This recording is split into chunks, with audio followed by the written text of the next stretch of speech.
Hello everyone, Old School from whatthebuck.net, coming to you live from One Buck Place, which you probably saw briefly when I was switching the camera around. I'm back in the car after getting through the rain. Early day for me today. Completed practice, but I'm not going to be able to stay around here for interviews, so I wanted to give you guys a quick review. I've been tweeting throughout the day, a couple of high-level things. If you have questions, go ahead and fire them in here, and I'll do my best to answer them. From an overview perspective, you guys know this is, I think, my 12th year doing this training camp thing. Certainly a lot of activity. I tweeted out this morning, more cars here when I get here at the butt crack of dawn than I can ever remember. It's clearly got a large media presence. The HBO presence is significant. There's a lot of excitement around here. The crowd was terrific. The fans were terrific. They were very engaged, very involved.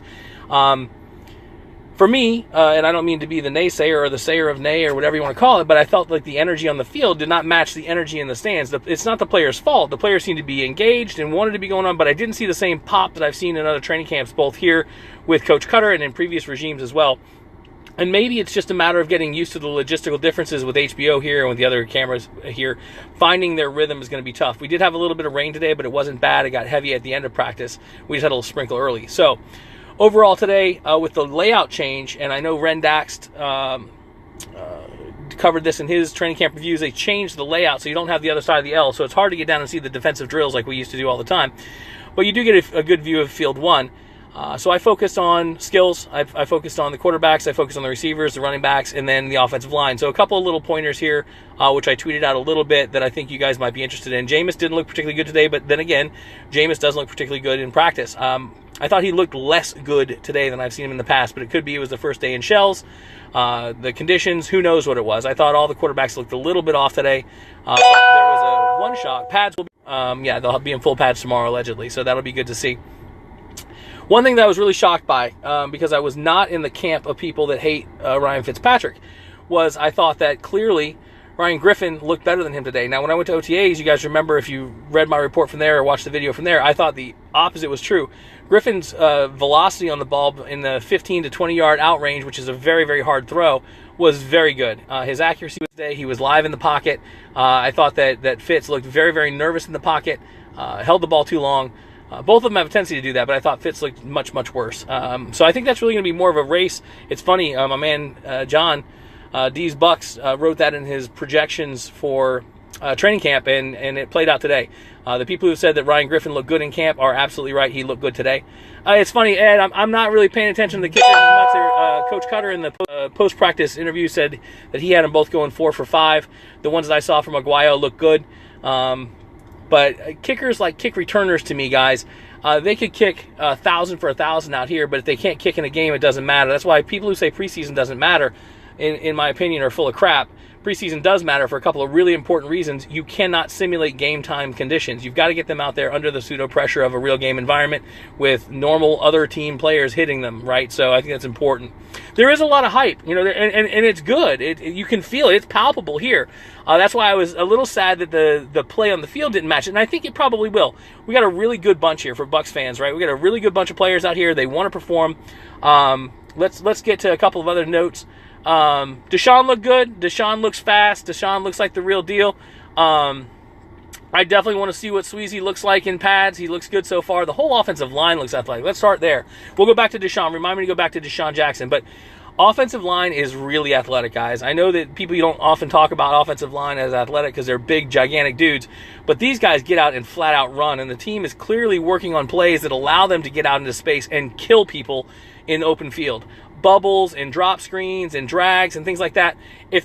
And I'll have to check the NFL rules, but I believe that the rule, I know I'm pretty sure in college, it's within a yard of the line of scrimmage, and certainly behind the line of scrimmage, you cannot get illegal player downfield. So your offensive lineman can release and get to that second level, and you can run a bubble that comes behind the line of scrimmage. They practice that a lot today. You get these guys with the ball in space and some road graders out there killing these guys in the second level, run ahead of the D-line.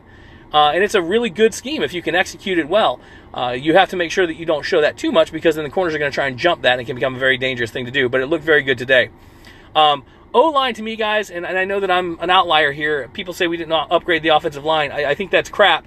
I went on a diatribe about this before. I think that you have another year for Donovan Smith and Ali Marpet. You have another year for everyone, obviously. But for those guys being so young, those additional years at the early part of their career are so critical. Ali moving to center, I think, is a very, very good move. J.R. Sweezy was an upgrade when we got him. He was just broken. If he's not broken, then you upgraded 20% of the line already. And he's going to make everyone around him better. So I'm very excited if he's healthy. Coach Cutter said it in the post-practice interview. He looks better in pads than he does not in pads. He is a violent player, guys. And I think he's going to become a fan favorite if he can stay healthy and really make a difference in this offensive line. One concern I had today, and I'll try and talk to Ali tomorrow after practice, snaps under center were fine. I didn't see any problems with that anywhere. But the shotgun snaps from Ali did not look good. Now, Jameis has got very good hands and didn't drop any of them, but they were not good. They weren't scary bad over the head. They were low. And it's something you got to watch out for this move because it shouldn't be a big move for him. He's played center before, but just something to keep an eye on. Let's switch to the Deshaun Jackson thing. Deshaun looks fast. He went up and got a nice catch in front of the fans. Didn't get his other foot down, but it didn't really matter. The athleticism is there. He's got all the wheels you can have. The trick is going to be spreading the ball around. The receivers all were going after everything today. Huff looked good, which is not a normal thing from what I've seen out of Huff. He shows the speed that people love in him, and he showed some hands today. But I'm going to ask you guys. You guys pay attention to things that I don't pay attention to, just like I pay attention to things you don't. I have not noticed Mike Evans go gloveless before, and he was gloveless for the first part of practice today. He put gloves on when the rain came. Mike is a stud. There's no doubt about it. Listen, Godwin looks great. Absolutely. Again, another thing that was not oversold to you. He flashes all the time. He really, really does look good. But Adam Humphries isn't getting overshadowed, guys. They're 4 deep at receiver right now, which is really, really good. Now, that's not to be rude to Martino and Reedy and Huff and all the other guys that are behind him, but with those 4, that's really, really solid at this point. Now, again, some of these plays that we're running, these corners and these safeties would have put a lick on them, and J.J. Wilcox got in there. They are getting very aggressive with our secondary, which is good about ball security. They are ripping through the ball, trying to get turnovers, and it looks really good, and our team is going to benefit from it by practicing against it, let alone what it can do for our defense against the opponents this year. Let me see. I covered Ali. I covered Jameis. Didn't look particularly good. Running backs all look good. Doug looks like he's in great shape. Didn't see anyone else pop, really, but I don't think that was a bad or a negative towards anyone today. I think the trick is going to be to see what that looks like with pads. So I'll be back out here tomorrow, have a longer day for you tomorrow, a little bit more stuff, and I'm hoping to get an interview with Ali if I can, but we'll see. We'll see what we can do. We're going to be live this week on Thursday with our podcast back. Hargraves does look fast. Brent Grimes looked good. There was a nice play down the sideline where Jameis tried to go to Mike Evans, and Grimes was right in his wheelhouse. Mike tried to push off a little bit. Grimes didn't give any ground. It was an incompletion. It's great to see those guys battling. When you have the ability to go and practice against someone like Grimes for Mike Evans or for Deshaun, whoever's going against these guys, that just, iron sharpens iron. So you get those folks out there, and then when they play another corner, it just is that much better for them because they're used to practicing against that kind of coverage. I know no one's going to like this comment because everyone seems to like to hate Conti, but Conti looks great. Cutter was going on and on about how athletic the guy is. He's feeling very confident because of the way last year ended. He's everyone's favorite whipping boy, but he played very well in practice today. I saw he flashed a little bit, Tandy flashed, and so did JJ. So it all looks good. I didn't look at the linebackers that much today. I'm going to try and focus on them with pads. I want to see how they get through the mix and get into the backfield. Overview, lower energy than I would like. Skill guys look like they were doing pretty well. Tomorrow we'll focus on the bigs and the concussive events on the line. And if you guys have questions, tweet at me at WhatTheBuck, and we'll keep this stuff going. I'll try and rip this to YouTube and get it posted as well. And other than that, that's what's going on. So we'll see you on Thursday night for the podcast on these videos throughout the week. Man, 2006. Oh, very cool, man. It's nice to meet you, Mike. Nice to meet you, Michael. Anyway, we'll see you guys tomorrow for the video, and I'll see you on Twitter for the rest of the day. Take care, guys. Go Bucks.